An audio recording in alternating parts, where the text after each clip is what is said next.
In today's video, we're going to continue on with our 2019 offseason report plan. Today's team we're covering is the Columbus Blue Jackets, and that's coming up next.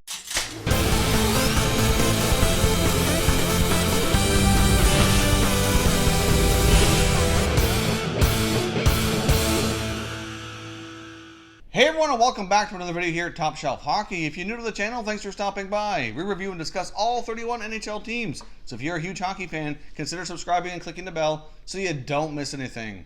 So today we're covering the Columbus Blue Jackets 2019 NHL offseason plan. There's certainly a team that has a lot of questions, more questions than answers moving forward. They took a lot of risk going into the end of the NHL season, into the playoffs, and as we've seen, they lost out here to the Boston Bruins in round 2 of the 2019 Stanley Cup Playoffs. So this is a team probably between the Columbus Blue Jackets and the New York Islanders, I think they're most interesting and have the most questions to be answered here during the offseason. So let's jump in here and take a look at the Blue Jackets offseason and what's likely going to happen. Now, if you're new to this series, we break this down into a few different segments. Segment 1, we take a look at the recap of their 2018-19 season, take a look at some key team and individual performance and stats. Secondly, we're going to take a look at all their contract situations. We're going to look at their RFAs, their UFAs, and their overall cap situation and how they might go about addressing it. And then thirdly, we're going to take a look at what moves they need to make this team better for next year. So let's dive in here and get started with the 18-19 season recap. The Blue Jackets finished the season with a 47-31-4 record for 98 points, finishing in the second wildcard position to make the playoffs.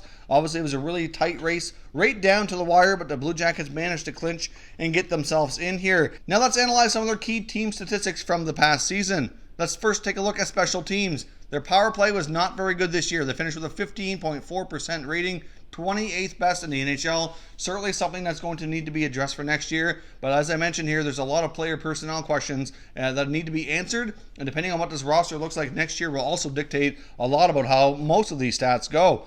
Their PK was excellent though, second best in the league at 85%. So that was certainly a major strong suit this year. Goals for and goals against were also pretty decent as well. They managed to score 258 goals for 12th best in the league. And they gave up 232 goals for 11th best.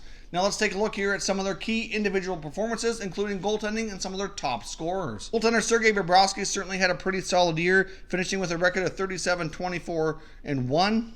He had a .913 save percentage and a 2.58 goals against. Overall, throughout the year, though, Bobrovsky certainly had his moments. He didn't have a great start, and seeing as he's a pending free agent here, certainly could have done better. It wasn't quite up to Bobrovsky's standards. He did get better down the stretch, though, and help them secure that playoff spot. But there's certainly plenty of times throughout the year when he looked kind of shaky and just wasn't quite himself. But overall, he did have enough stronger games to kind of level out his stats here and make them a little bit more respectable. Top scorers for the team include pending free agent Artemi Panarin leading the way with 87 points. Of course, Cam Atkinson had another solid year, scoring 41 goals and 69 points. Pierre-Luc Dubois and Josh Anderson each scored 27 goals, so a couple of solid young players there. And Seth Jones led the back end with 46 points. Seth Jones is certainly one of the more underrated defensemen in the NHL. Of course, he started the year on injured reserve here as well, which did not help his case, so certainly would have had more points if it wouldn't have been for that.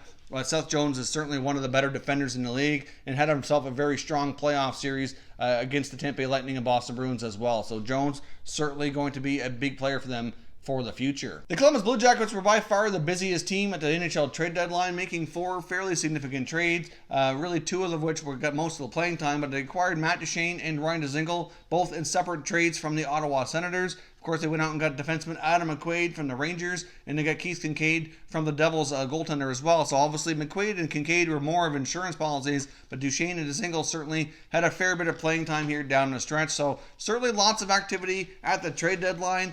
Now let's jump over here and take a look at their contract situation and their salary cap space, which, like I said before, is very interesting. They have a lot of decisions to make, and it's going to be interesting to see how they go about handling this. So let's get started here with the RFAs. Of course, RFAs are players they can easily retain, but they certainly have a lot of contracts here to look after as well. A lot of them are on the back end, including defensemen Zach Werenski and Ryan Murray. Certainly play big roles for the team and are going to need new contracts. They've also got defenseman Scott Harrington and Adam Glendening. So a lot of defensive players here need new contracts. It'll be interesting to see how they go about handling that. Of course, they also have forward Lucas Sedlak and backup goaltender Jonas Korpisalo. Now let's take a look at the UFAs, which is certainly a lot of big-time players for this team. On a UFA standpoint, you've got leading scorer Artemi Panarin, starting goaltender Sergei Bobrovsky, top forwards Matt Duchene or Ryan Dzingel, and of course defenseman Adam McQuaid and goaltender Keith Kincaid. So a lot of big-time decisions to be made there. Not too much for McQuaid and Kincaid. Safe to say they likely don't return. But at the same time, they're both guys that were acquired and they gave up assets to retain here at the trade deadline. So either way, they made a lot of moves at the deadline. They gave up a lot, and anything short of a Stanley Cup, in my opinion, wasn't quite cutting it. They did get to win the first playoff round in franchise history, which was a nice step forward. But I guess the big question is, was it really worth it giving up everything they did, keeping their own guys like Panarin and Bobrovsky, and acquiring 4 additional players to really go forward here, only to win 1 round? So I'd love to hear your thoughts and comments on that. Was it worth it? Now, in the overall cap situation here, they have 15 players on a contract for next year and $51.4 million committed to those 15 contracts. So they have all kinds of cap space, $30+ million, but they have a lot of spaces on their team to fill in with that money and a lot of big-time players who could end up exiting. So now for the third and final segment, what do they do? How do they address all of this during the offseason to get better for next year? Well, out of all the teams, they're certainly one of the more difficult questions to answer here, really, because they don't know what their lineup is going to look like next year. They could lose their starting goaltender. They could lose their top scorer in Panarin. Duchene arguably became their top center down the stretch and into the playoffs. I mean, he was playing a lot, even more so than Pierre-Luc Dubois, who previously was their top center iceman. They got Ryan Dzingel as well. They certainly felt at the deadline that they could retain Dzingel because of his connection from Ohio State and his link to the area. And it is a possibility he might still stay, but I know there's certainly times when he did not seem to mesh well with Coach John Tortorella. At one point, he was a healthy scratch in the playoffs, and I know he wasn't too happy about it, but certainly might have an impact on his decision whether or not he can work well with that coach and really thrive in that environment. But do the big-time UFAs stay? I mean, obviously, Dzingel's a solid player, but really it's more about Panarin, Bobrovsky, and Duchene here. Now, of course, Duchene's been linked to a few different teams. There seems to be the possibility that he could stay in Columbus, but if he does leave, it seems like the most likely landing spots that people are saying, at least, that he's very interested in going to Nashville or back to Ottawa. So we'll see what happens, but that's the talk around Matt Duchene. Of course, Panarin and Bobrovsky both been heavily linked to the Florida Panthers. They went through some cost-cutting moves at the trade deadline, and they're expected to do more here during the offseason to be able to bring in at least one or both of those guys to their organization. So certainly some very interesting times here for the Blue Jackets. Based on interviews with the media after they were beat out of the playoffs, it really sounds to me like Panarin and Bobrovsky won't be back. Of course, they continue to be vague, just like they have been all year about their future. In my opinion, it seems very unlikely that they're going to return to Columbus unless they really open up the vault for money and really throw a lot of money at them. But in my opinion, this is not all about money. It seems to be more about a personal preference, personal lifestyle. Listening to comments as well from GM Jarmo Kekalainen, when asked about the future of all of these guys, he said he wanted players who wanted to be Blue Jackets, who would bleed the blue, who loved living in the community. He really put the emphasis on more about the personal side that comes with being a member of the Blue Jackets. So I think that was kind of directed at his free agent guys like Panarin and Bobrovsky. It just seems like even though they have no issues with the team and playing for the Blue Jackets and their teammates or whatever, that they just don't seem to fit on a personal basis in the community, and that's just not what they want from a personal standpoint. So certainly debatable. I just personally don't think there's much hope that either of them return. When it comes to Duchene, though, I do think it's a possibility. I'll give it a 30-40% chance, but I do think it's equally as likely that he goes to Nashville or Ottawa as well. It's really up in the air. It's really hard to read Duchene, so it's tough to say. I know it was rumored at the trade deadline before he was moved by Ottawa that he was offered an 8-year deal at $8 million. Of course, he wouldn't be eligible for an 8-year deal anymore because he's not a member of that franchise. But on a per year basis, the $8 million might be the best offer he gets. So it's possible he could return as close to home. It seems as though it was reported he did enjoy his time there. Just wasn't sure if he wanted to really commit to the rebuild. So I guess it really depends on what other moves Ottawa makes, if they can lure him back or not. I do think it's unlikely. I think personally it's more likely that he either stays in Columbus or goes to Nashville. But I guess time will tell. Hard to say, but either way, things are not looking bright for Columbus to retain many of their UFAs at all, in my opinion.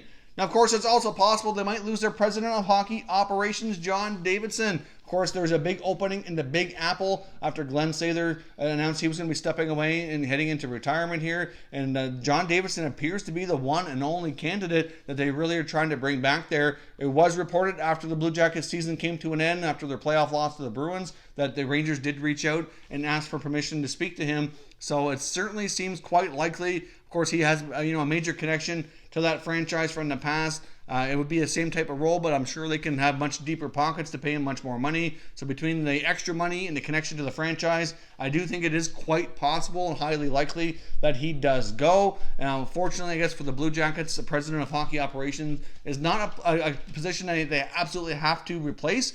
Some teams have that position, some teams don't. They very well might talk to GM Jarmo Kekalainen and I guess kind of maybe, offer him some added responsibilities, maybe, add some extra money or whatnot. But it's believed that he's still under contract here for a few more years, but he is one of the lower paid GMs across the league from what I've been reading here. So hard to say exactly what happens with this franchise moving forward. Certainly, like I said, more questions than answers, and I'd love to get your thoughts and opinions on John Davidson and all the UFAs. Could there really be that much change with Columbus for next year? The other problem, too, is they gave up so much to bring all these guys in that their prospect pool, in my opinion, is not very good. They did see youngster Alex Texier step into the lineup here near the end of the year and get into a little bit of playoff action as well. I do think he has some potential, but really for the most part, if you look across the NHL, they do not have one of the deeper prospect pools. They gave up a lot of draft picks as well. Really, I don't even think there's any point in them showing up to day one of the 2019 NHL Draft. They can wait and show up on the second day unless they're going to be making some trades or something. They don't really have much reason to be going to the podium. They're very, very low on picks. They don't have a deep prospect pool, so they're not going to be able to address a lot of these holes by internally through prospects for sure. Outside of maybe Texier, there's not much else there, in my opinion, who can really jump in and take the leap to the NHL. So the next question too is, who do they replace these guys with if they do all end up leaving? Really, if you take a look around the top free agents around the league, there's really most of the big names are on this team. If they all walk, who else are they going to be able to go out and obtain to kind of make this team remarkably close to what it was this past year? I mean, Columbus has had a strong team for the past few years. Obviously, they get into the playoffs this year as wildcard team number 2. Got their first playoff round win under their belt, which is great. But if they lose all these guys, they could end up taking some major steps backwards. So let me know what free agents you think are out there who could come in, help the Blue Jackets, and maybe help them maintain their type of team that they've had for this past year. So that's my offseason plan report on the Columbus Blue Jackets. Again, like I said, more questions than answers. Is really unfortunate, but hopefully Blue Jackets fans appreciated the fact that they took the chance and went for it, got the first playoff round victory, and made some noise in the playoffs. But it's certainly going to be very, very difficult to do that again and move this team forward if they lose most of their free agents. If you're new to the channel, I hope you consider subscribing. We cover all 31 NHL teams, and there's plenty of content here for all hockey fans to enjoy. So if you're new, subscribe for more videos just like this one, and give it a thumbs up if you enjoyed it as well. I'd appreciate it if you did.